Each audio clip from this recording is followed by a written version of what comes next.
Pessoal, voltando aí para o nosso segundo momento, né, onde num primeiro momento a gente discutiu uma pandemia muito séria que existe hoje na nossa população e que é combatida muitas vezes de forma errada, né, com restrições de alimento e excesso de prática de atividade física.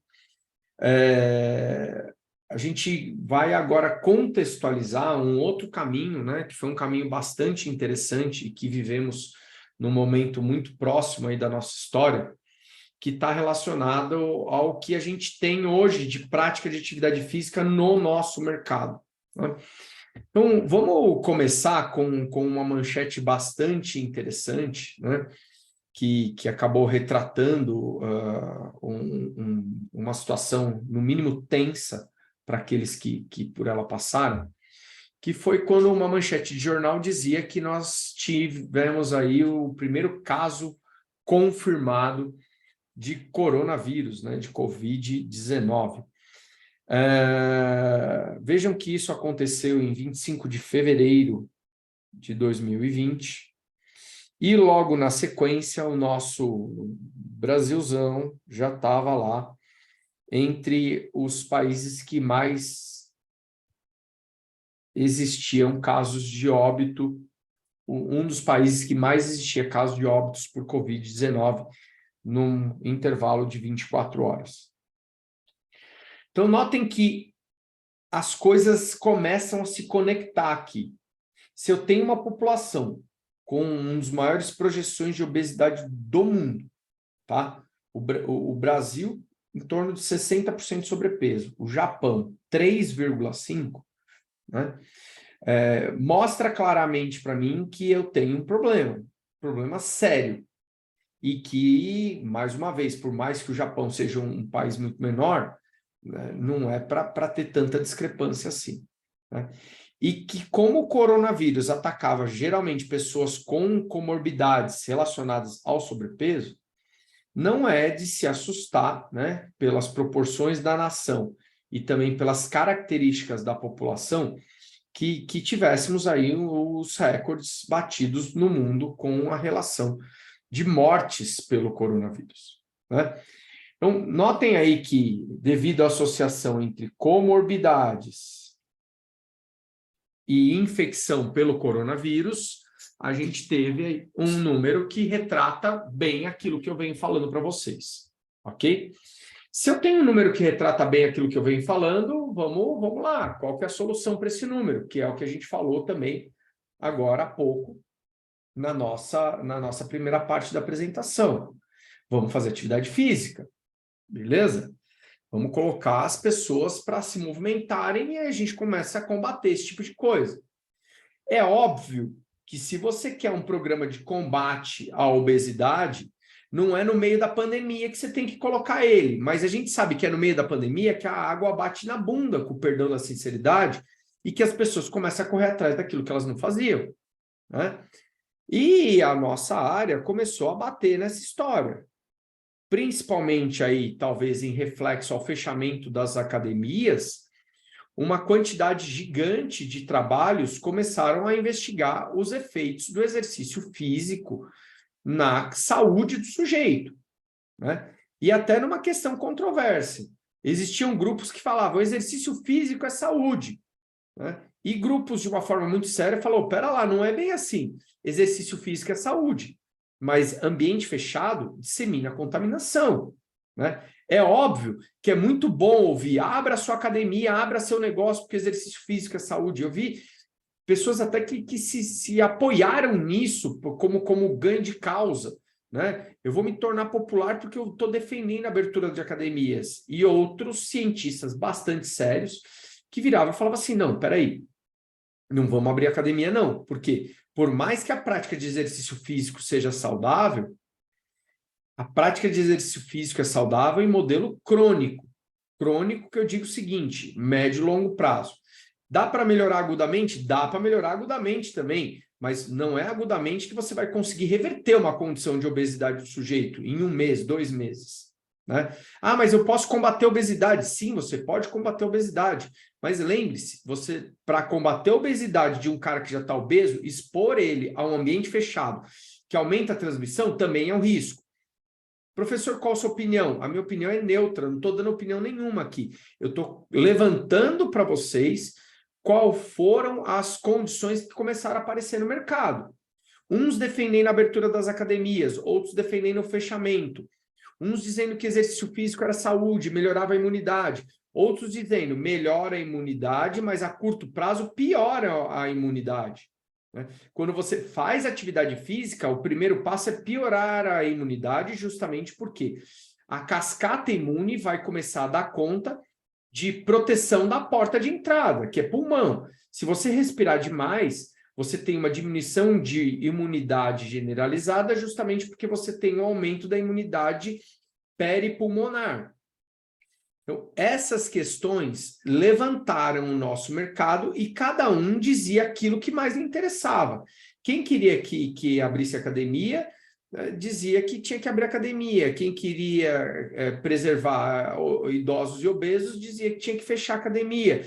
E por aí tivemos a nossa conversa. Ok? A grande questão é que a história exercício físico, imunidade e saúde veio à tona. E até o apego estético do exercício começou a ficar de lado. E isso é muito legal. E agora eu ponho minha opinião real nisso. As pessoas começaram a ver o exercício físico como uma ferramenta maior do que o benefício estético. Inclusive, aqueles que não estavam habituados a praticar exercício. E aí, a gente começa a ver manchetes como essa. Atividade física sempre. Antes, durante e depois da pandemia. Legal! Exercício físico pode evitar o desenvolvimento de sintomas graves de Covid. Sim! Tiveram pesquisas que mostraram também que diminuiu o tempo de internação. Quando internado, uma quantidade menor de pessoas internava porque praticava atividade física e quando internado, saía mais rápido.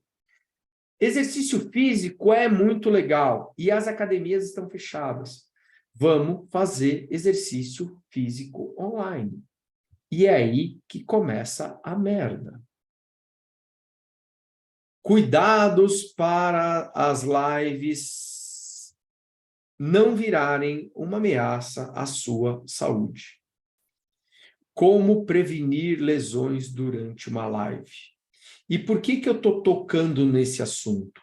Porque numa questão muito contemporânea pós-lives, embora essas lives já tenham diminuído bastante, os serviços on-demand de stream chegam hoje na nossa casa com programas de atividade física via live.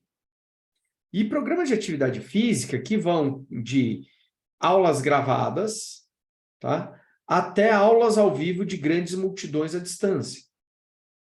Sem a mínima preocupação de ranqueamento de quem é o sujeito que está fazendo a atividade física do outro lado da câmera, nem tampouco de seus níveis de habilidade e capacidade, se pode ou não fazer atividade física, e principalmente aquela atividade física que vem sendo proposta. Então, mais uma vez, a gente tem aquele tropeço do ponto segmentado. Você ouve falar que fazer atividade física é muito bom. Só que, ao mesmo tempo, você não vê que fazer atividade física é muito bom, mas não a qualquer preço. Você começa a não ver uma preocupação maior com a qualidade da atividade física que é proposta, com a individualização ou criação de subgrupos de pessoas para a prática de atividade física, com ranqueamento, com criação de estratégia. Os caras jogam uma garrafa ao mar e não sabem aonde ela vai chegar. E esse ponto deve ser alertado por profissionais da área de saúde, justamente porque, junto com a atividade física, você começa a buscar um exercício, mas você ganha uns presentinhos meio esquisitos. Isso daqui foi atualizado ontem.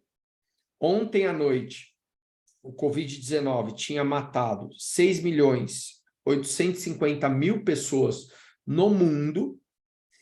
Vejam que o governo chegou até a incluir academias como condições essenciais para a vida do sujeito. E notem que o efeito colateral disso é um problema que muitas vezes a gente não olha.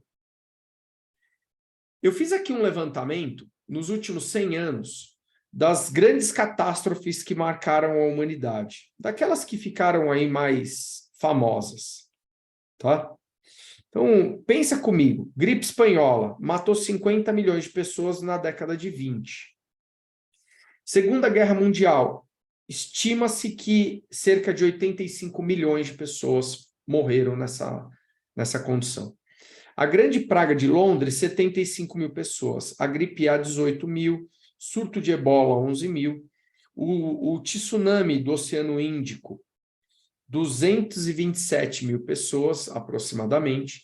E a bomba de Hiroshima e Nagasaki, que está relacionada à Segunda Guerra Mundial, mas mesmo assim eu acrescentei aqui, 246 mil mortos. O Covid, 6,8 milhões de mortos.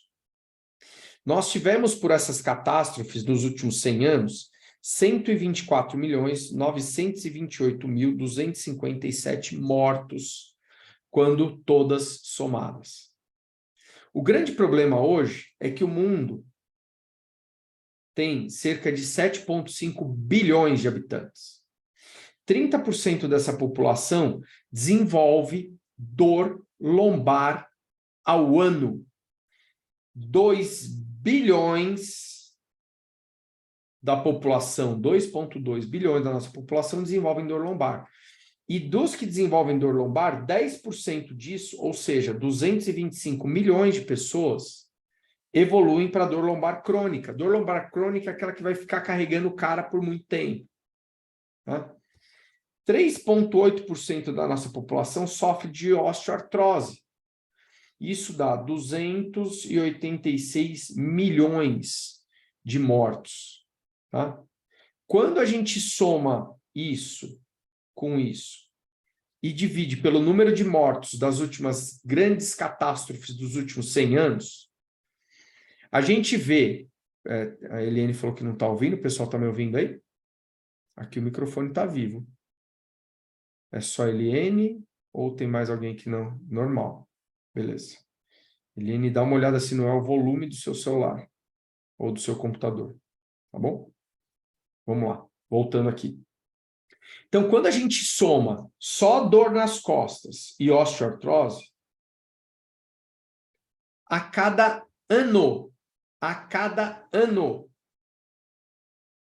a gente tem a produção de 3,59 vezes mais casos do que a soma das grandes pestes que assolaram a humanidade nos últimos 100 anos. Então, olha que situação. Tá, mas lá você falou de morte, aqui você está falando de casos. Sim. Estou falando que, quando a gente fala dos casos de dor nas costas e osteoartrose, eu estou plantando uma semente que vai trazer mais comorbidades.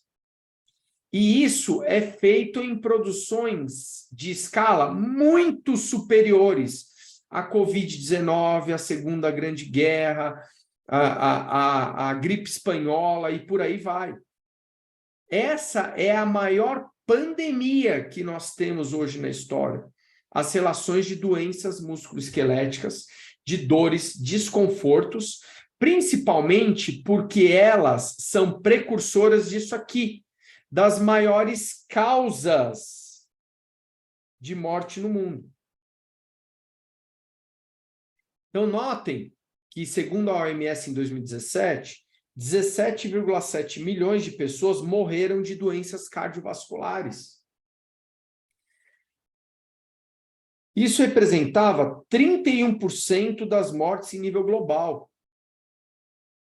Vejam, a grande maioria das mortes de Covid chegaram em pessoas que não tinham uma boa qualidade de saúde. E pessoas com dor não se movem. Pessoas com dor desenvolvem doenças cardiorrespiratórias. Pessoas com dor desenvolvem diabetes. 55% dos óbitos registrados na América do Sul estavam relacionados ao diabetes.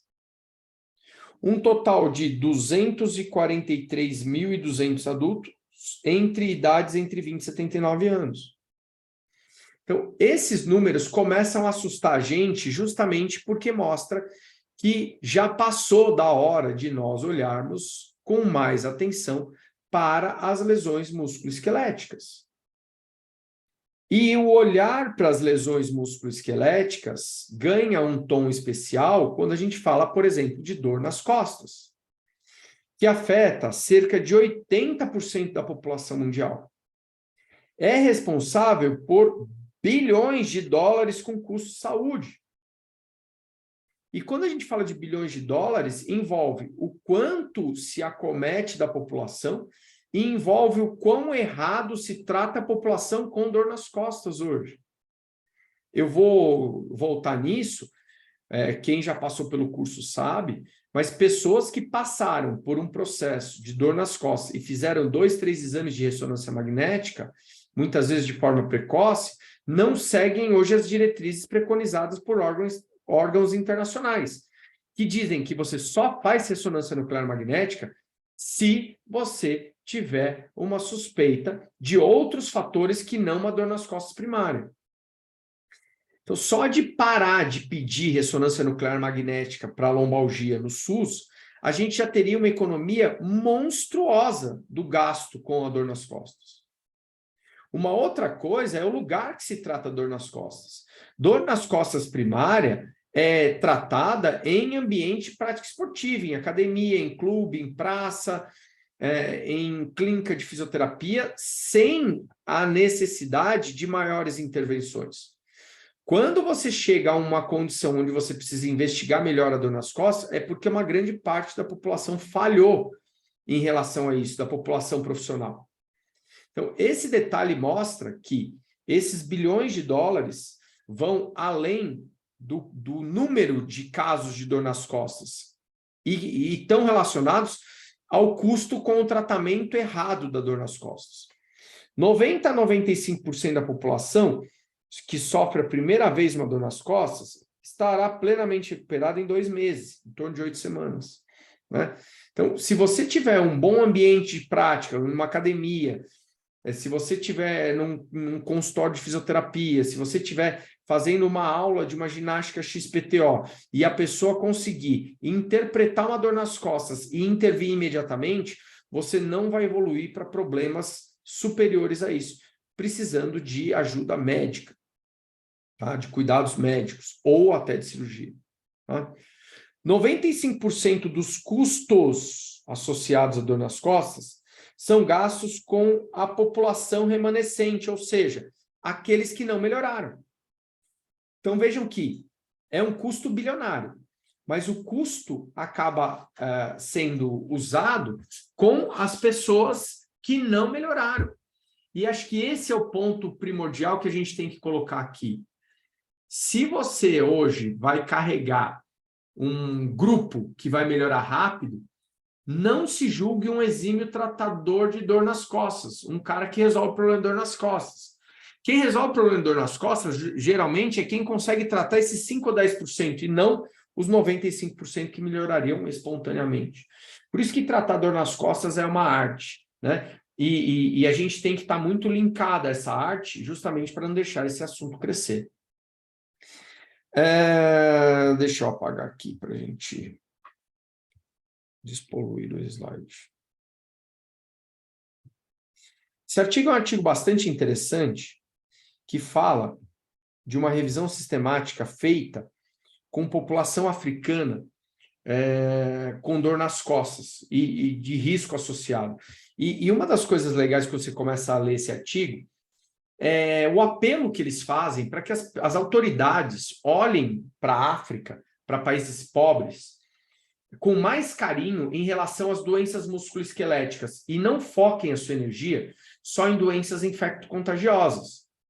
Esse detalhe é um detalhe importante que mostra que, assim, as pessoas que moram nesses países sofrem por doenças musculoesqueléticas, se tornam incapazes de trabalhar, e nessa condição, incapacidade de trabalhar com o serviço braçal significa incapacidade de viver. E aqui, né, os autores batem muito nessa tecla. Os autores batem muito nessa tecla. Ah, que legal, ele reconheceu aqui meu dedo ao invés do...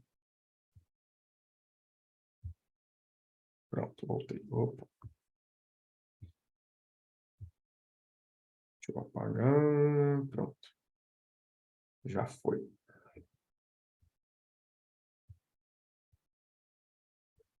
Volto lá. Os autores batem muito nessa tecla, né, e chamam a atenção para isso. Esse é um assunto que acabou virando uma aula específica do nosso curso, né? Mas, em suma, esses dados trazem para a gente que essa condição é uma condição muito importante, né, em países, principalmente onde existe um alto índice de HIV, né, tuberculose, malária. É um assunto que está sendo meio que ignorado e é um assunto que traz um custo monstruoso para a nossa saúde. E aí eu volto mais uma vez, olha, até por coincidência, o círculo ficou aqui em low back pain. Eu volto aqui para essa condição de mostrar que se a gente conseguir atuar numa condição primária de dor nas costas, a gente já consegue matar aquilo que está lá atrás, que é o gargalo monstruoso que a saúde vai ter em relação ao PIB. Um outro ponto bastante interessante que a gente tem que olhar é para a história da osteoartrose.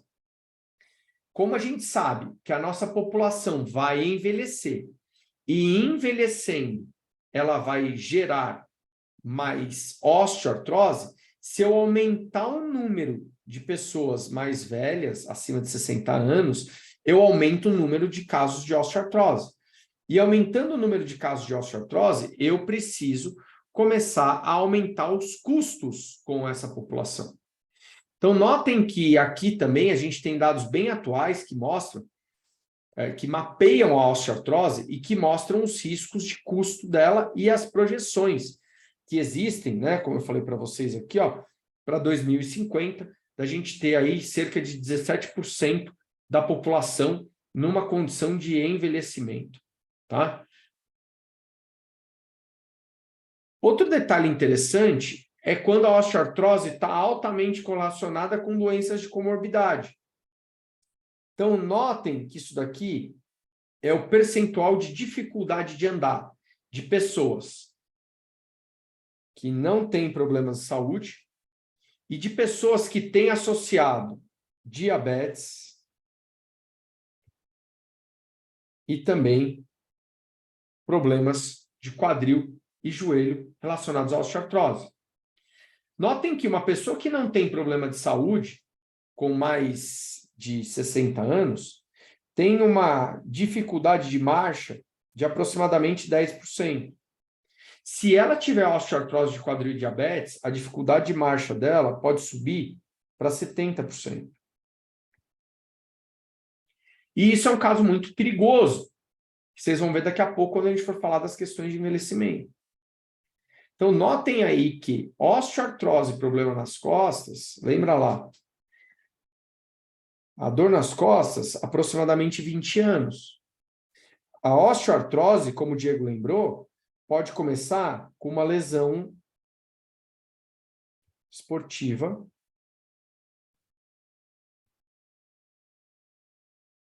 numa primeira infância, numa segunda infância.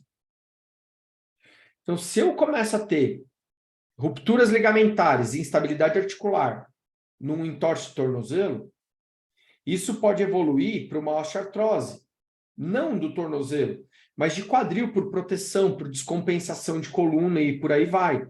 Coisas também que vocês vão ficar craques em ver. Se eu não corrigir isso pela reabilitação, eu não vou ver nenhum benefício em relação a isso no futuro, quando essa pessoa tiver 60 anos.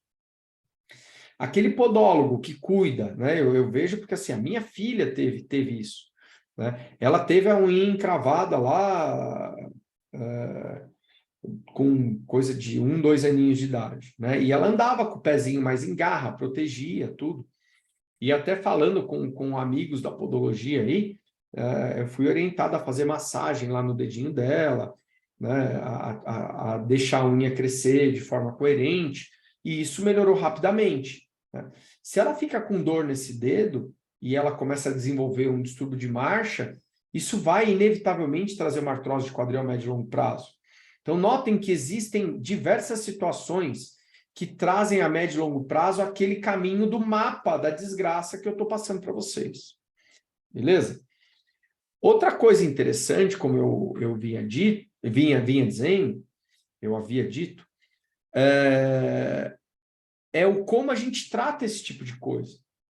Então, a gente sabe que hoje, se eu tiver um caso de hernia de disco, eu só vou pedir ressonância nuclear magnética em suspeita de tumor, síndrome da cauda equina, suspeita de infecção ou deficiência neurológica progressiva da condição daquele sujeito. Esse trabalho é um trabalho bem interessante, que fez ressonância nuclear magnética em 2 grupos, um que tinha dor no joelho, 64 pessoas aqui tinham dor, e 70 pessoas não tinham dor no joelho. O grupo fez ressonância nuclear magnética nos 2 grupos somados aí, tá? Os pesquisadores fizeram ressonância nuclear magnética nesses 2 grupos, ou seja, 134 participantes receberam ressonância, sendo que desses 134, 64 tinham dor e 70 não tinham dor. Quando foram avaliar a ressonância dos 2 grupos, observaram lesões de cartilagem, lesões de medula, lesões da gordura de Hoffa, porém, não existia diferença na ressonância de quem tinha dor e quem não tinha dor. Isso desvencilha totalmente a dor da lesão. Dor e lesão não necessariamente andam juntas. E muitas vezes a pessoa olha para um exame e fala assim, nossa, tem uma lesão, logo eu achei a causa da dor. E a causa da dor não é aquela lesão já estava lá há muito tempo. E ela só não foi descoberta justamente porque não houve um motivo para a realização do exame. É por isso que hoje se discute muito até que ponto fazer ressonância magnética. Você pega um médico, e eu falo com muita honra hoje, que a gente tem 2 médicos na equipe, que é o Dr. Ricardo e o Dr. Juliano, e que tem um contexto clínico diferenciado, né? Aquele cara que é médico de verdade, que a gente fala que tem o tato para a coisa, né? O olfato que ele consegue ver, ouvir e sentir, com um bom exame clínico, né? E o Ricardo principalmente vai falar muito disso para vocês, nos exames neurológicos, você consegue desbravar condições muito interessantes em relação à patologia. O Sabag vai entrar muito forte também na questão ortopédica, com exames de inspeção, palpação, exames de testes especiais, condições gerais que seguem os preceitos mesmo da ortopedia, da avaliação clássica, né, da avaliação clínica, que mostram que a gente consegue evoluir demais com isso, e o que é mais interessante, isso somado à avaliação funcional vai dar para a gente uma condição muito favorável como ferramenta para tratamento dessas doenças. Então, notem que se eu tiver uma condição de osteoartrose de joelho, mas eu tiver a plena função do meu joelho, eu não estou preocupado com a ressonância. Eu estou preocupado com a função do sujeito que está ótima e ele não está com dor. Quando a gente pega lá uma ressonância nuclear magnética, o paciente lê aquilo e ele começa a ver os efeitos dos achados radiológicos, ele começa a entrar em desespero. Em qual sentido? Ele não sabe o que é aquilo, ele não sabe se ele está mal ou se ele está bem. Eu já tive um caso de um médico radiologista, chefe da residência em radiologia da Santa Casa de Misericórdia aqui de São Paulo, radiologista de grandes laboratórios, e um dia ele sentiu incômodo na cervical, ele deitou na máquina de ressonância, e quando ele viu que ele tinha uma hérnia, ele travou na máquina de ressonância. Falou, cara, eu até brinco com ele hoje, quase nada psicológico. Meu, eu fiquei desesperado quando eu vi a hérnia, eu travei. Né? Só que a hérnia estava lá há muito tempo, e ele é médico radiologista. vai estar acostumado a lidar com esse tipo de coisa.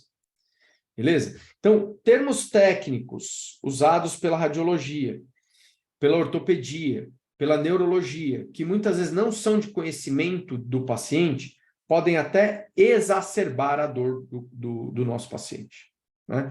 E vejam que esses cuidados acabam gerando custos estrondosos, né? Estados Unidos hoje não, né? Esse dado é de 2017, tem estimativa de gasto de 3,2 trilhões de dólares com cuidados com saúde. Para vocês terem uma ideia, isso é maior que o PIB de muito país desse mundo. Beleza? E vejam que aqui eles estão mensurando só os cuidados, eles não conseguem mensurar o quê? O quanto um sujeito perde economicamente por diminuir a sua produtividade. Tá? Isso fica bem difícil mensurar. O nosso país não tinha nenhuma perspectiva de mudança até aparecer o Covid, né? Agora que o Covid apareceu, eu vejo uma luz no final do túnel. Essa é a nova era da saúde. E aí, vejam vocês que eu reforço a situação, que se hoje a gente tem nas academias um número inferior, então vou colocar aqui aproximadamente, a 4% da população, e a gente tem aí 80% da população com dor nas costas, 60% com sobrepeso, 3,6% com osteoartrose, 17 milhões de pessoas morrem por doenças do coração. A minha pergunta é, o mercado de trabalho está mais aquecido dentro de uma academia ou fora dela? Será que você precisa trabalhar com o ambiente do fitness tradicional? Ou você tem que começar a olhar para novos horizontes em relação à saúde? Né? Novas habilidades, e fazendo até do mesmo. Eu ganho minha vida hoje dando treino de força dentro de uma academia, mas para pessoas especiais, para pessoas que têm lesões. E o mais interessante é que essas pessoas revertem as lesões, mudam a qualidade de vida e continuam treinando. Então, hoje a gente tem grupos especiais de pessoas que estão machucadas. E a gente tem também pessoas que não querem voltar a sentir o que sentiram na vida. E, num começo, todo mundo me perguntava, pô, mas será que isso daí vai dar certo? Principalmente se está dando levantamento de peso para quem está com dor. Não só deu certo, como hoje a gente tem uma demanda reprimida. Né? A gente não consegue... Desculpa, demanda reprimida não, usei o termo errado. A gente tem uma demanda muito maior daquilo que a gente consegue atender. Tá? Então, a gente tem um serviço deprimido diante da demanda. Tá? Dentro disso daqui, eu convido vocês a olharem um pouco mais para isso, porque ao longo do curso, o que vocês vão começar a enxergar? Vocês vão enxergar a saúde de uma forma diferente. E vocês vão ver que com as mesmas práticas, muitas vezes, que vocês fazem, e pequenas adaptações, vocês mudam uma condição de saúde, porque vocês começam a entender a doença. Para quem é da área de reabilitação, a gente costuma dizer que você começa a levar o paciente mais longe, porque você começa a entender o treinamento. Você começa a entender o outro lado, que é como tratar.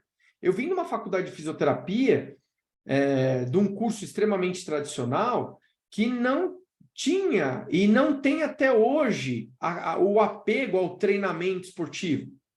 E eu falo para os meus amigos fisioterapeutas, como é que a gente muda isso, cara? Enquanto a gente não mudar o currículo da faculdade de fisioterapia, a gente não vai conseguir alinhar a fisioterapia com as novas demandas do mercado. Se o fisioterapeuta ficar ainda no rabicho da condição da medicina, ele nunca vai conseguir desenvolver as habilidades que ele tem em treinamento, as habilidades que ele tem em necessidade de função musculoesquelética, que é hoje o que caracteriza um fisioterapeuta. E aí a gente chama a atenção de vocês para esse gráfico aqui. Notem que hoje, se eu for fazer saúde com serviços médicos, eu levo 88% da verba da saúde e ofereço 10% de benefícios. Se eu estimular, se eu for um profissional da área de saúde, sendo médico, fisioterapeuta, quando eu falo de cuidados médicos aqui, eu faço menção à internação, a exame, a remédio, a protetização, a custo com comorbidade, a visitas ao consultório médico e coisas do gênero, não especificamente a classe médica como profissional. Né? Porque eu citei 2 exemplos do Ricardo e do Juliano que têm uma cabeça totalmente diferente disso. Inclusive, o Ricardo tem um negócio, ele fez medicina e depois foi fazer educação física. Ele virou e falou assim, eu preciso entender esse negócio aqui, porque do jeito que a medicina tá levando, não é o caminho, eu vou entender educação física. Né? E o Juliano é a mesma coisa, eu já tive diversas conversas com ele falou assim, pô, do jeito que as pessoas estão fazendo, é até uma sacanagem com o paciente, eu quero mudar isso. Então, com muito orgulho hoje eu falo que são 2 pessoas que até passaram pelo nosso curso, e com muito orgulho eu digo, eles ficaram aqui com a gente, porque, pô, uns caras com uma visão dessa tem que estar no nosso time. Né? Em contrapartida, olha que interessante, se você, aqui apagou um pouquinho, mas eu vou falar um número, se você investir 4% em saúde e hábitos de vida, você vai angariar 50% dos benefícios. Quando a gente olha para esses dados, a gente fala assim, saúde e qualidade de vida, estilo de vida, melhoram muito mais do que qualquer tratamento de doenças. Bom estilo de vida, óbvio. Né? Lembra que os fatores ambientais importam? Fatores ambientais importam. Mas só olhando para isso, olha o quanto a gente gasta 4% e olha quanto a gente ganha 50%. E é nessa hora que eu falo, se uma pessoa conhecer melhor os dados da estabilização da coluna, se uma pessoa entender que aquele pulmão que está dentro do seu tórax não serve só para respirar, e sim cria uma barreira mecânica de proteção dos discos intervertebrais, notem o que é um pulmão desinsuflado, compressão do disco. Um pulmão insuflado, alívio de pressão no disco. Se uma pessoa entender que o pulmão tem a função respiratória e também a função mecânica, ela consegue tratar a hernia de disco. Se uma pessoa entender que aquele modelo antigo de cantilever que a gente tinha, né? Muitos de vocês ouviram falar, olha, quando eu faço isso, quando eu estou em pé, eu tenho um braço de alavanca. Quando eu inclino,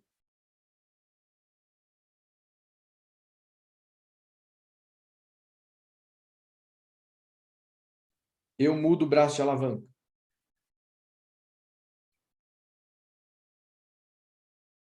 E aumentando o braço de alavanca, eu tenho mais torque na coluna. Tendo mais torque na coluna, eu tenho lesão. Esse modelo é o modelo de cantilever, que foi idealizado na década de 50, 60, e que usou como modelo gravetos, como eu usei aqui.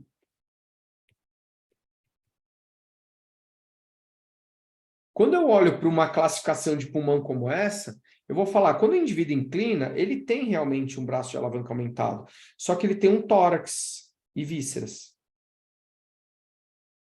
E esse tórax e vísceras trazem o centro de alavanca para a articulação e para o centro da coluna. Quando ele tem curva lombar, a carga mecânica que vem aqui se dissipa, parte por dentro da massa e parte por fora, perpendicular ao chão.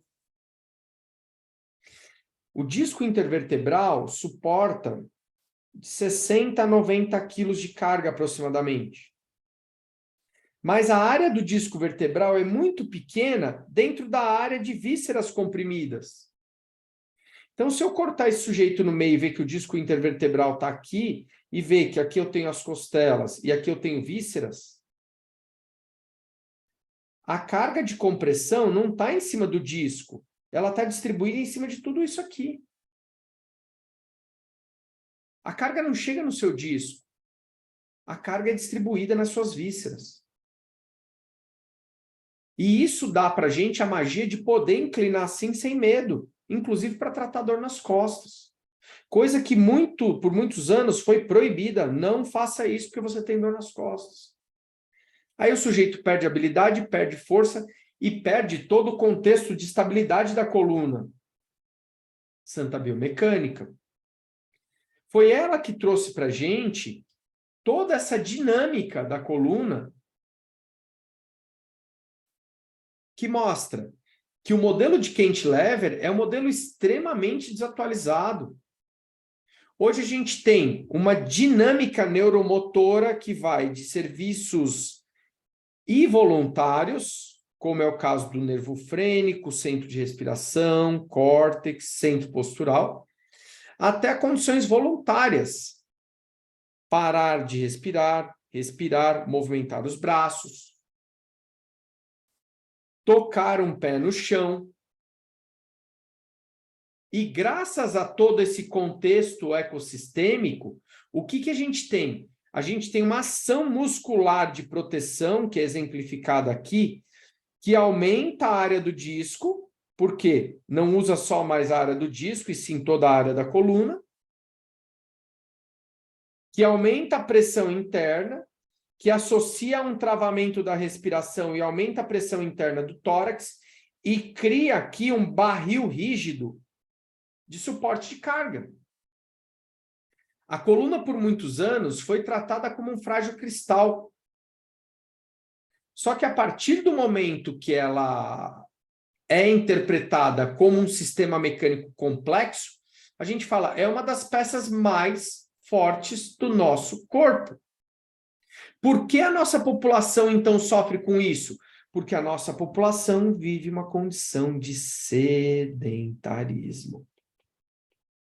Enquanto o bebê aprendeu isso aqui por volta do 6º mês de vida. Que já deu a ele condições de ficar sentado e preservar o disco intervertebral numa tração de movimento que dá a descompressão dos discos e a divisão das cargas por todo o tonel. Antes que a gente tenha debandado em massa, muitos já viram eu falando sobre isso. Para aqueles que estão vendo agora, existe uma aula no curso de um dia só falando mais ou menos nesse slide, para que vocês entendam perfeitamente como isso funciona.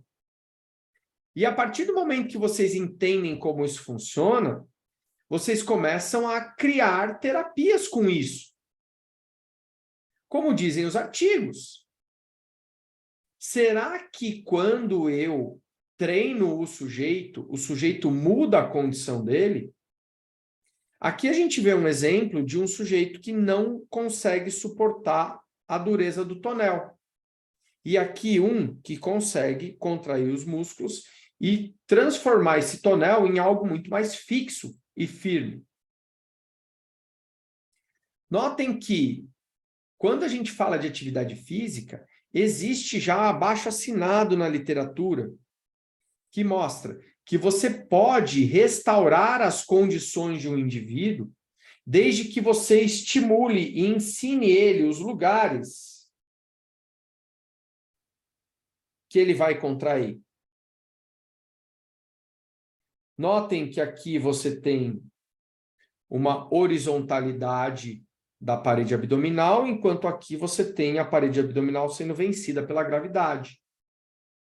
E a partir do momento que você começa a ensinar isso, peço desculpas que o modelo que eu usei aqui não ajuda muito, mas a gente consegue ver um estrangulamento eficiente de vísceras e uma capacidade de desenvolvimento de novas habilidades motoras, que são habilidades muito relacionadas a gestos de vida diária. Então, vejam que aqui eu começo com uma condição deitada e vou diretamente para uma condição em pé, inclusive de levantamento de peso. E nesse contexto, eu consigo também chegar a gestos de capacidade de absorção de carga. Tenta atacar com os dois pés, Gustavão. Quando eu tenho uma condição, como eu falei para vocês, de lesão numa perna e de falta de aquisição motora, eu começo a olhar para um sujeito e falar assim, esse sujeito está reabilitado a partir do momento que ele não sente dor. Só que quando eu coloco ele num teste de salto como esse, ele começa a atacar com uma perna e não com a outra. Se eu estimular ele a atacar com as duas pernas, vocês ouvem no áudio, né? Tenta atacar com as duas pernas. Você começa a mudar essa condição e redistribuir as cargas de novo no sistema, coisas que não acontecem quando você está com uma lesão. E esse é o maior problema da osteoartrose de médio e longo prazo quando você tem uma lesão musculoesquelética. Você gera uma desordem neuromotora e pela desordem neuromotora persistente e imperceptível, você vai sobrecarregando outros caminhos do sistema. Um outro assunto bem legal, né, que a gente vê é, será que eu devo mesmo dar carga para pessoas que estão machucadas? Olha o que esse artigo aqui mostrou. Né? Na verdade, isso daqui foi uma tese de mestrado feita pela Juliana Pennoni, uma pesquisadora do Laboratório de Biomecânica da USP, e uma tese que traz assuntos, além de ter sido feita com muito rigor e eficiência, traz dados bastante interessantes sobre o nosso ponto de discussão. O que eles fizeram? Primeiro, eles caracterizaram as pessoas em dor lombar crônica. Quem tinha dor lombar crônica? Depois, eles pegaram essas pessoas que tinham dor lombar crônica e colocaram 2 protocolos de treinamento. Um de baixa intensidade e baixo volume e um de alta intensidade e alto volume. Os exercícios utilizados são exercícios clássicos, que muitas vezes são contraindicados na literatura. E vale lembrar aqui um detalhe, até pela velocidade que a gente está passando nesse assunto, que fazer esse exercício não é algo tão simples. Eu coloquei lá nos primeiros slides, existe um processo pedagógico de aprendizagem. E é isso que a gente quer estimular em vocês, quer que vocês saibam fazer. Pessoas que não seguem um processo pedagógico de aprendizagem podem fazer o exercício de forma errada e podem danificar o sistema. Principalmente quando são ansiosos no termo de velocidade. Né? Felipe Morim já deu ar da graça aqui, o Diegão falou, pô, eu quero ouvir de VBT lá na aula inaugural. Quando eu estou entrando numa condição de VBT, ou de treinamento baseado em velocidade na barra, e eu não tenho um componente técnico eficiente, a velocidade pode se tornar um fator inimigo dessa história. Por quê? Se eu sei que força é igual a massa multiplicada pela aceleração, o simples fato de eu aumentar a aceleração faz com que eu aumente a força no sistema. Aí eu pergunto, esse sistema está preparado? É a história do obeso. O obeso consegue andar bem em velocidade baixa. Se eu pedir para ele aumentar a velocidade, ele pode reagir com dor. Mas o que aconteceu? O que aconteceu foi que você colocou mais aceleração naquela massa do corpo dele. Grande parte da massa do corpo dele era peso morto.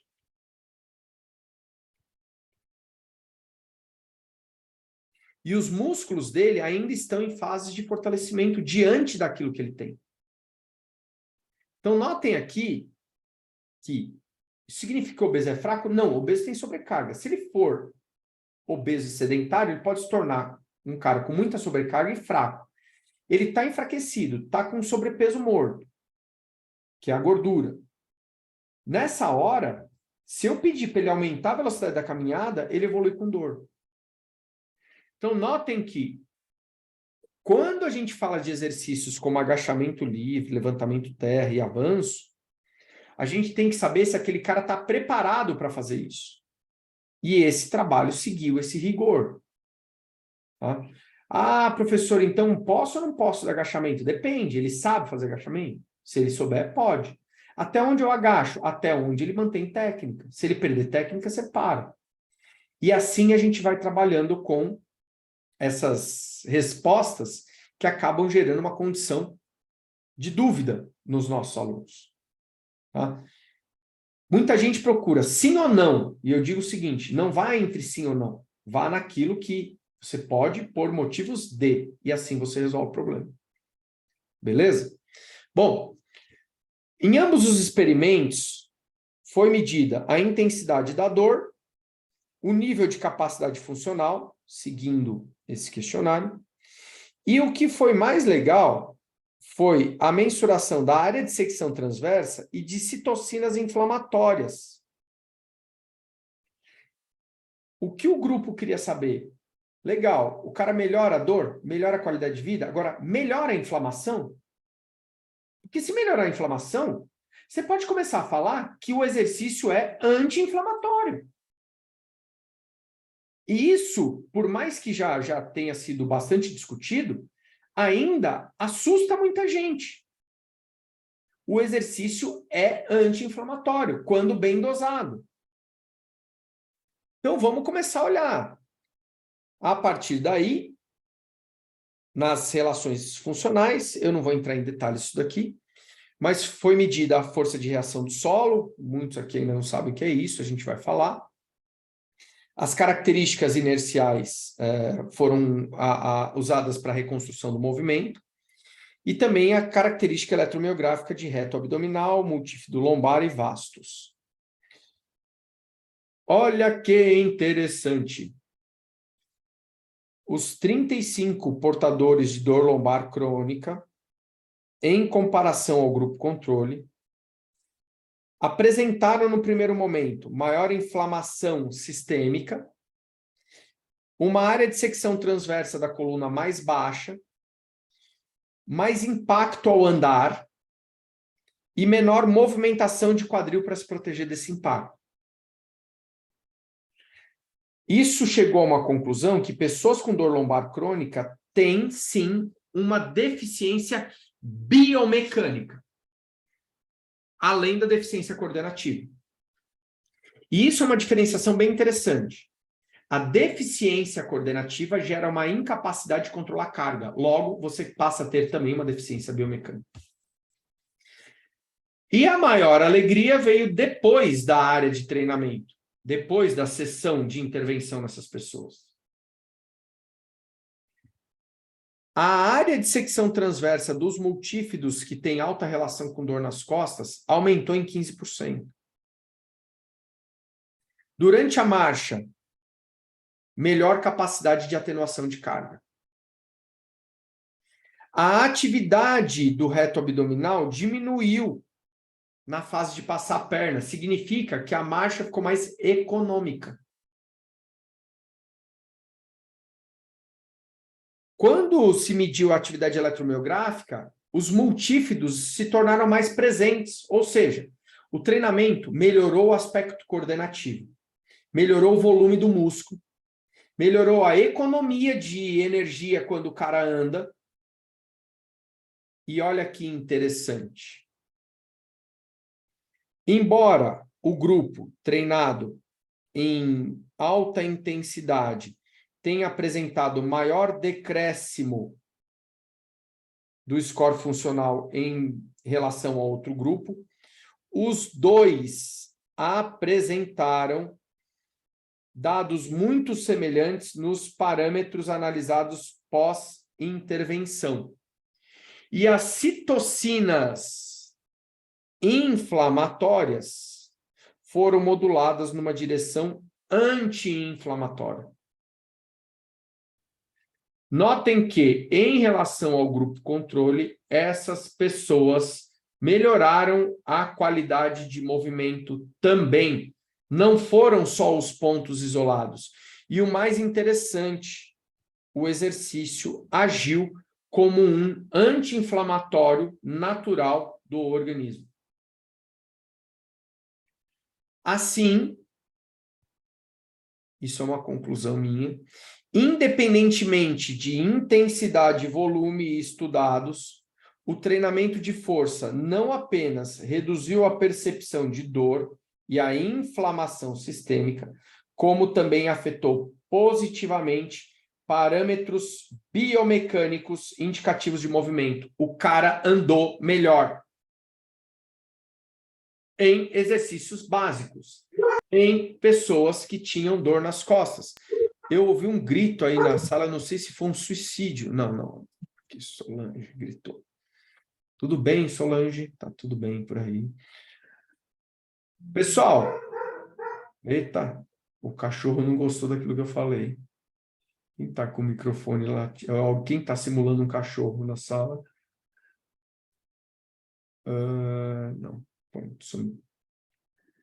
Pessoal, dúvidas até aqui? Sim ou não? Sim ou não?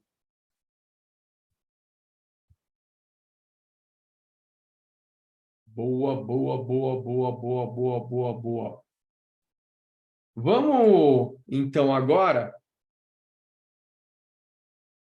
falar sobre esse outro artigo, que é um artigo bastante atual, de 2023, que traz para a gente informações bastante interessantes.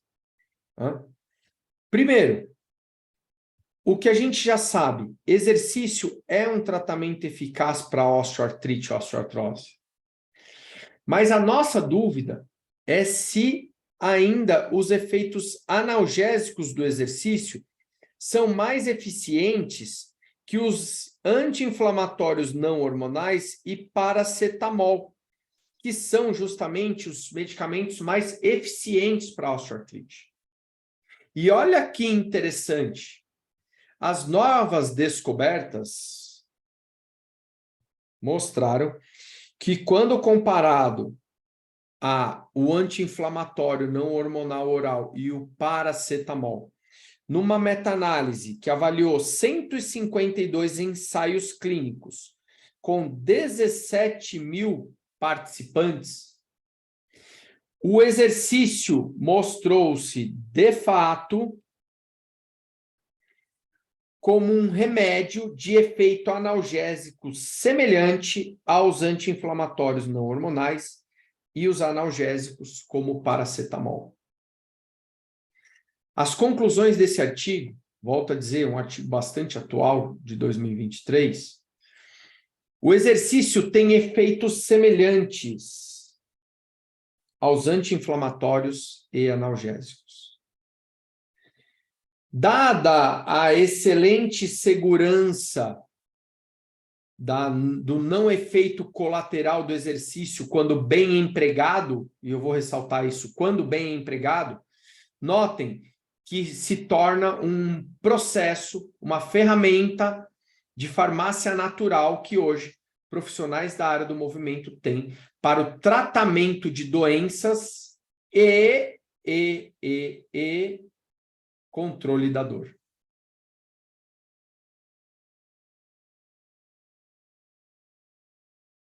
A pandemia das lesões musculoesqueléticas já tomou conta da nossa população, isso é um fato. E o que é pior, ela chegou de forma silenciosa e impositiva. Eu não consigo escolher mais. Sem perceber nem receber a devida atenção, ela chega destruindo os cofres públicos e acabando com a qualidade de vida da nossa população. As lesões musculoesqueléticas acometem o ser humano em um momento muito precoce da vida, ao contrário dos distúrbios metabólicos. o que gera uma questão coordenativa oculta e, quando não cuidada, desencadeará novas lesões. E aí o cara vira e fala para você, meu amigo, eu estou na merda. Por quê? Porque isso aqui não acaba nunca. De uma dor vem para outra. Pessoas com dor são mais resistentes a movimentos, podendo assim desencadear o sedentarismo e problemas sistêmicos. E aqui está a afirmação do professor. A lesão musculoesquelética é, sem sombra de dúvidas, uma grande porta de entrada para as incapacidades crônicas que comprometerão drasticamente nossa qualidade de vida.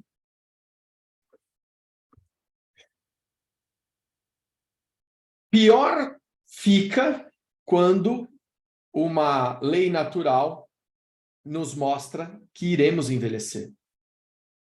E essa é a certeza da vida que vem depois da certeza de que vamos um dia morrer.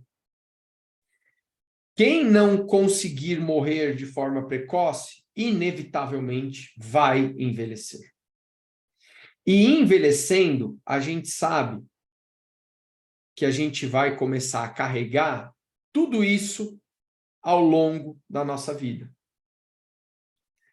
O ser humano, como eu falei para vocês, não vive mais. Existem vários relatos de pessoas que viveram até idades avançadas em momentos muito precoces da história.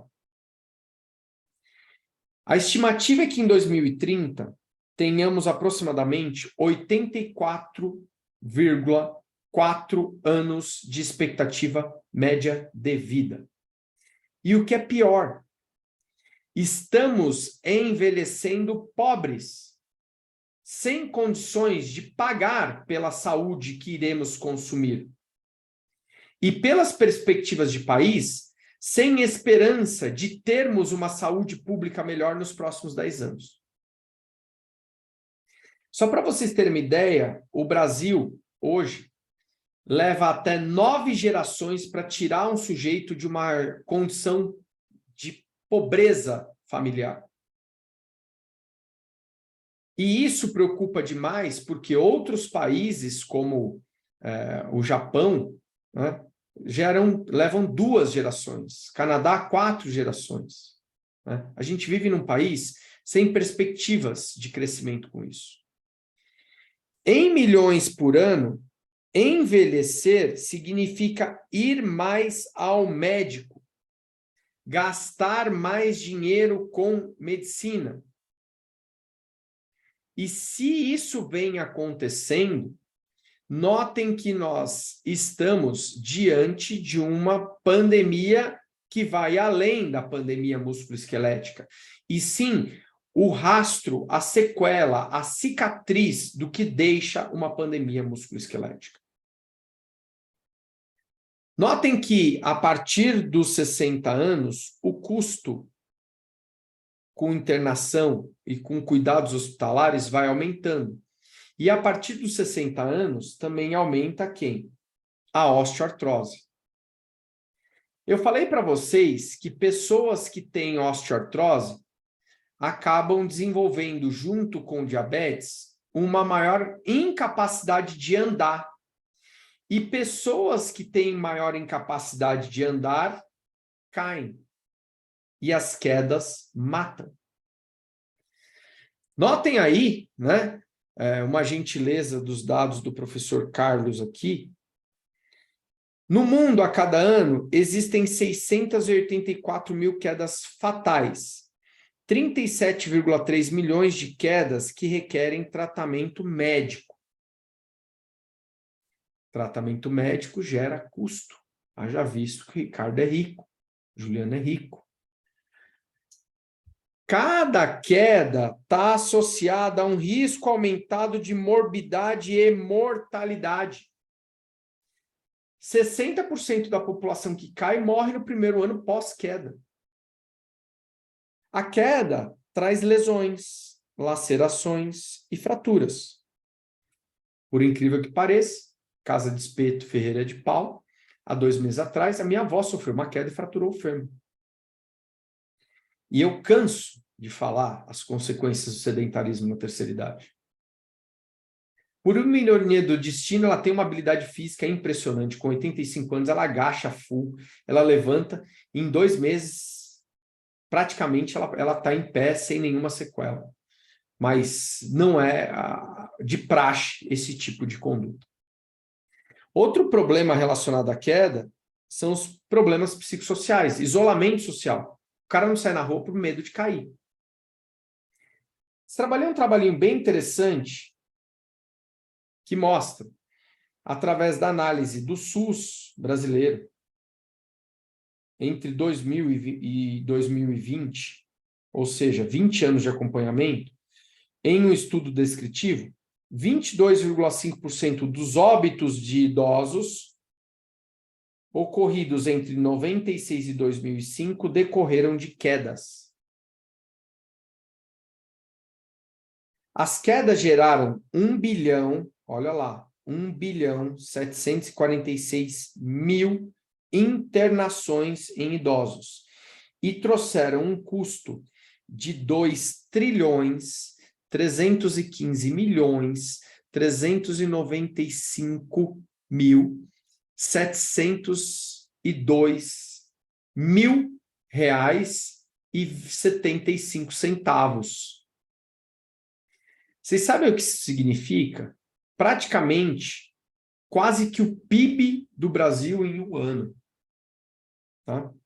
Nos últimos 20 anos, um ano do PIB brasileiro foi destinado ao custo das quedas nos idosos. Se o Brasil tem uma das maiores projeções do mundo, olha como as coisas começam a fazer sentido. O Brasil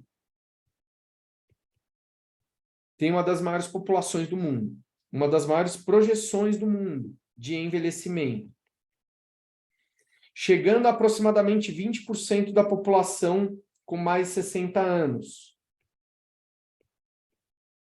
Isso em 2030. 60% da nossa população está obesa.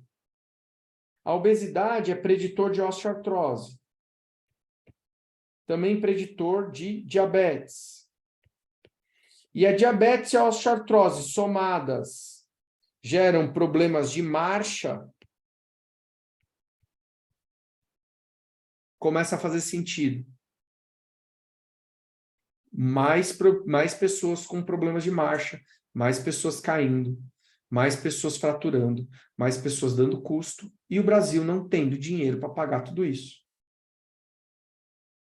E aí vai chegar um professor de cabelos penteados, muito bem trajado, com uma roupa quase que pontífice, né, se esse é o termo,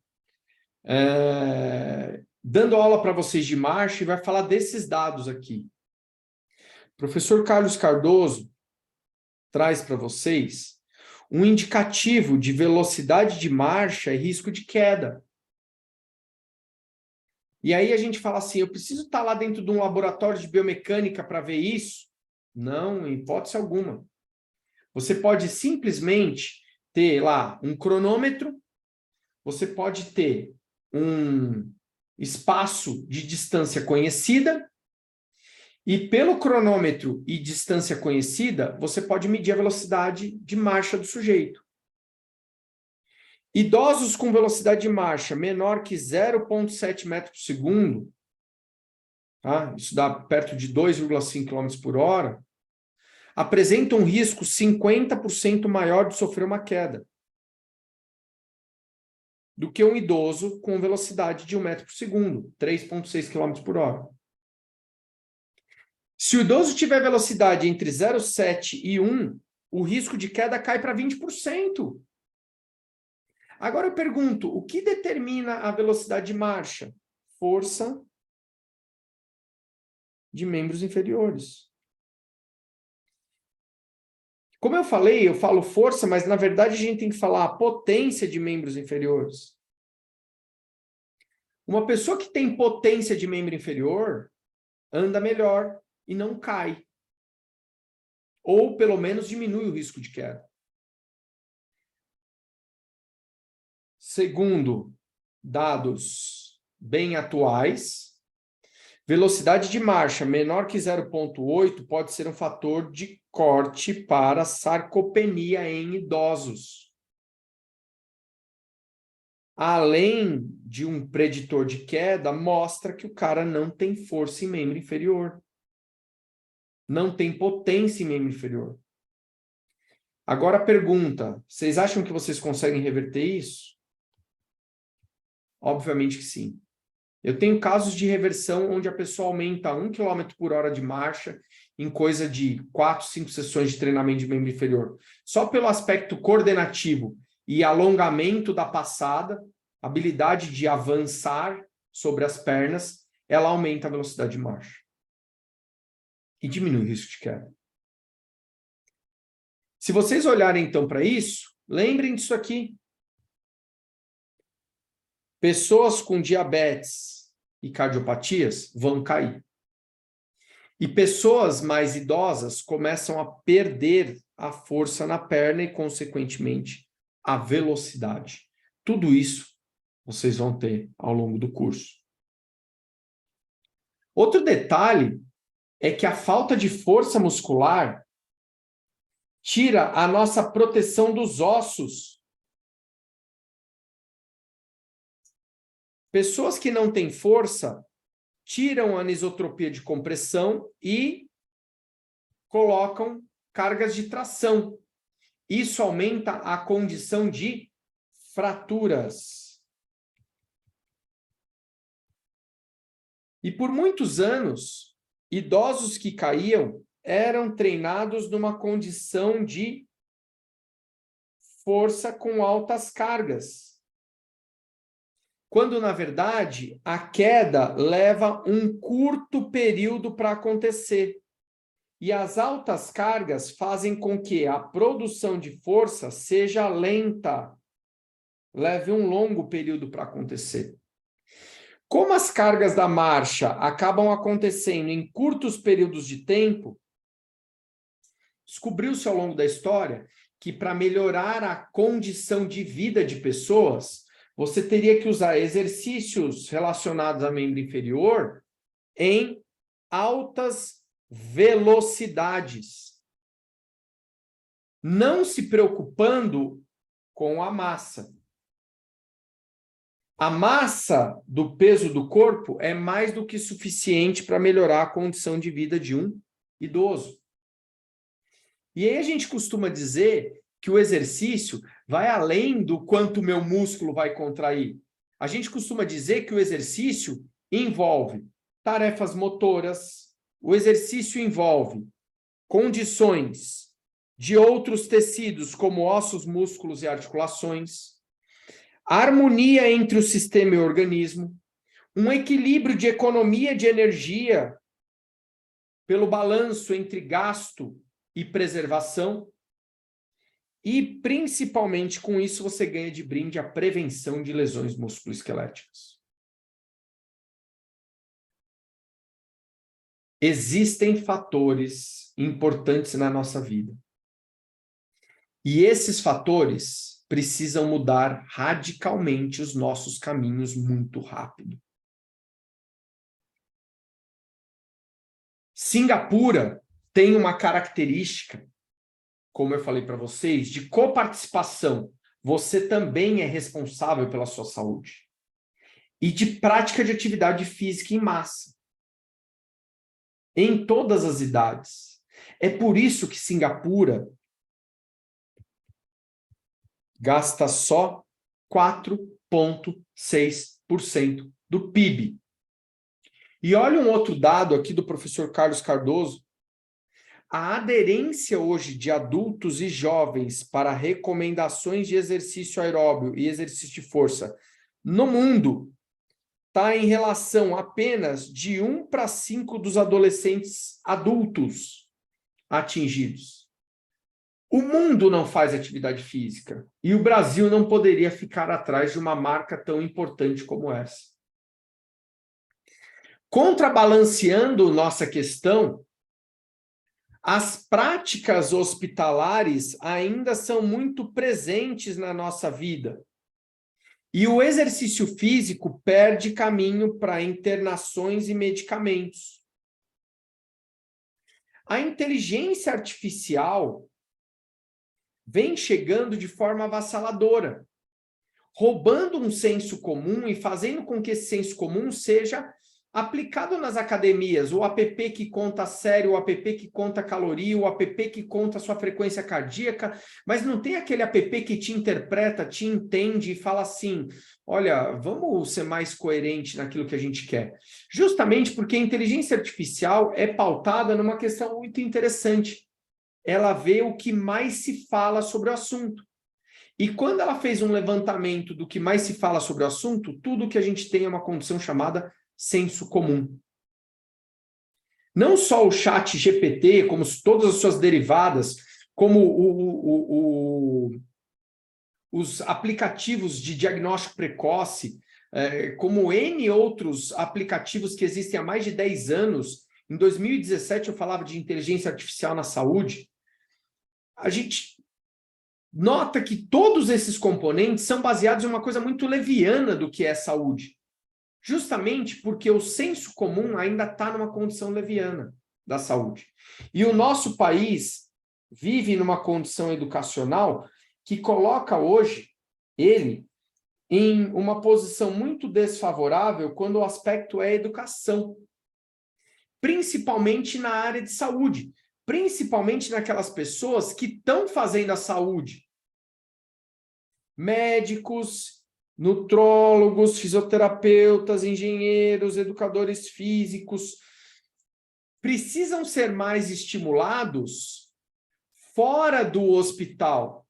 A nossa população vê ainda a academia não como um ambiente de saúde, o parque como um ambiente de saúde, e sim como um ambiente de lazer. E os nossos profissionais da saúde estão cada vez mais morando em hospitais. O educador físico busca o caminho dele no hospital, sendo que ele tem uma missão muito forte fora do hospital. E todos esses dados custam muito menos do que tratar doenças. Eu nem vou evoluir muito ainda nisso daqui, mas a gente já sabe, né, que o fisioterapeuta, e esse é um dado bastante interessante de um blog postado no British Journal Sports Medicine, que mostra claramente que a ciência do esporte evoluiu demais nos últimos 20 anos. Mas a fisioterapia é pautada em situações de 100 anos atrás, de quando ela foi criada.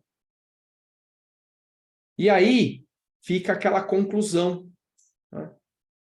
Nunca foi tão fácil conseguir uma informação, porém, o filtro de boas informações se perdeu com a queda dessas barreiras. Hoje qualquer um fala o que quer, inclusive fala merda.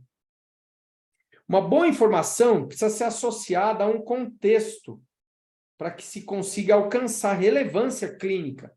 Olha quantas informações nós juntamos para ter a relevância clínica de start desse curso. Boas informações se perdem quando são mal interpretadas ou interpretadas de forma isolada. Nunca a nossa saúde precisou tanto da educação. E nunca a atividade física foi tão popular nos aspectos de saúde. O problema é que ainda precisamos evoluir em educação, porque ciência nós já temos. O que falta é levar essa ciência para o mercado. Com muito orgulho, hoje a escola que eu e muitos amigos aqui viemos é hoje cabeça do mundo em produção de ciência na prática de atividade física. Nunca a saúde primária foi tão valorizada pela população mundial, principalmente depois do Covid. Enquanto isso, os maiores unicórnios da saúde ainda tratam de doenças e criam produtos que aumentam o custo do programa relacionado a ela. Até quando isso vai acontecer? Até o dia que o dinheiro acabar. Aí você me pergunta, e quando vai acabar? Por volta de 2030. É nessa hora que eu digo que esse time veio para ser um especialista em transformar a ciência em parte clínica. Meu nome é Fábio Rodrigues José, sou coordenador do curso de vocês e trago com maestria Dr. Ricardo, que é um neurologista e também educador físico, e que vai apresentar para vocês as ciências da neurologia dentro da prática de atividade física. Professor Sabag, atleta, fisioterapeuta, grande conhecedor da área de ortopedia, com cerca de 25 anos de prática clínica nisso, e habituado a tratar de atletas, que vai trazer para vocês os conceitos da ortopedia. Dr. Juliano, médico do esporte, e também blogger, um dos maiores movimentadores da mídia social que a gente tem no grupo, que vai trazer para vocês os segredos da medicina esportiva e como praticar atividade física dentro de um ambiente saudável. Professor Mauro Cardassi, educador físico, também mestre em biomecânica, terminando o mestrado dele agora, mais de 20 anos de conhecimento na área de administração no setor de academias, vai trazer para vocês não só a área de treinamento e o mapa da eletromiografia do nosso corpo, como também vai trazer para vocês as artes de gerenciar pessoas e comandar equipes. Né? Professor Eduardo Borges, um cientista nato, né? Grande conhecedor das áreas de laboratório, grande manipulador de equipamentos, inclusive agora começando uma nova empreitada com atuação de ciência dentro de uma academia que ele mesmo criou, que vai trazer para vocês o contexto de um laboratório de biomecânica. Professor Felipe Morim, já rodou o mundo, como eu disse para vocês, não pode ficar parado num único lugar pelos débitos que ele cria em pouco tempo que lá fica, mas rodou o mundo atrás das ciências do treinamento baseado em velocidade. E vai trazer para a gente o que a gente chama de alquimia das cargas, como dosar carga de um treinamento, né? Baseado hoje em softwares de análise de carga de baixo custo, que você pode usar no seu contexto geral. O mago dos sinos, né? Professor Jordan, com vasta experiência em treinamento com kettlebell, vai trazer para vocês essa ferramenta que hoje pode ser usada como uma ferramenta tridimensional de controle de carga e peso livre, e também de baixo custo. Professor Carlos, nosso grande cientista e querubim, religioso e pregador das boas palavras, vai trazer para a gente a arte da locomoção. Professor Léo, né, o nosso mais querubim estagiário, além de todos os contextos de ajuda a vocês, hoje o Léo é meu assistente de coordenação no curso, traz para a gente hoje uma evidência muito forte sobre a dor desvencilhada à lesão. E a professora Marina, pós-doutorada em nutrição, traz para a gente os segredos e a magia do comando da boa alimentação e da nutrição dentro da nossa prática clínica.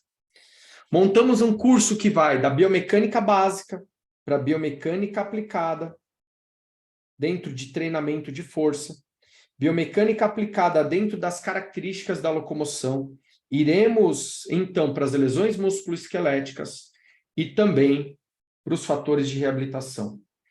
Não deixaremos cair a peteca nas bases de formação de carreira de vocês e também em outros problemas sistêmicos que estão relacionados a isso.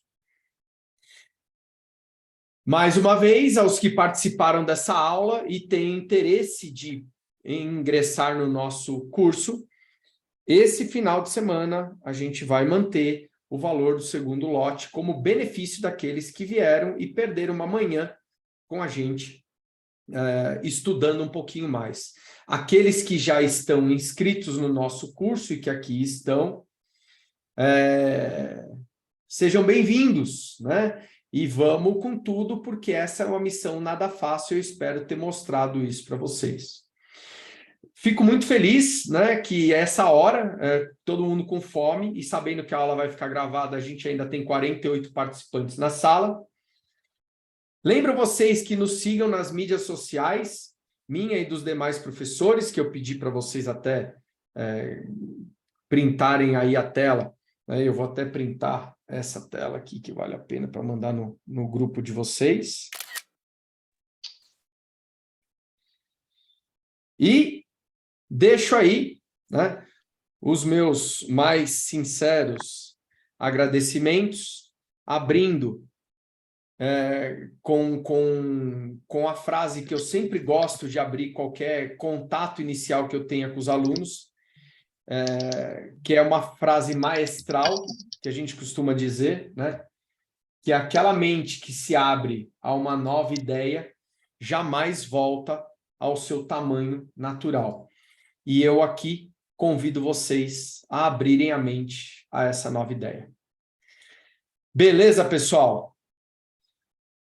Muito obrigado por mais esse contato. Todos têm meu contato aí nas mídias sociais. Sejam bem-vindos os alunos que estão ingressando no curso.